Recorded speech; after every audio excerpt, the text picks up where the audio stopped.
নমস্কার, healthy smile tips পরিবারে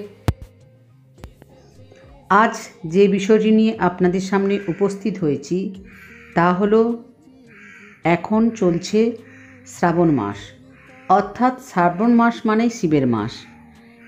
এই মাসে যদি আমরা শিবলিঙ্গে কিছু জিনিস অর্পণ করতে পারি তাহলে মহাদেব শিবকে সহজেই সন্তুষ্ট করতে পারবো।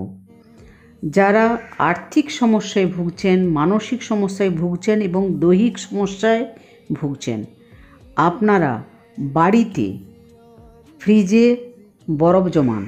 সেই বরফ জমিয়ে যদি সেই বরফকে আমরা শিবলিঙ্গে অর্পণ করতে পারি তাহলে আমরা ভগবান শিবের আশীর্বাদ অবশ্যই পাব। আর সেই আশীর্বাদের ফলে আমাদের জীবনে ধন সম্পদের অভাব, দৈহিক সুখ অর্থাৎ শরীর সুস্থ থাকবে।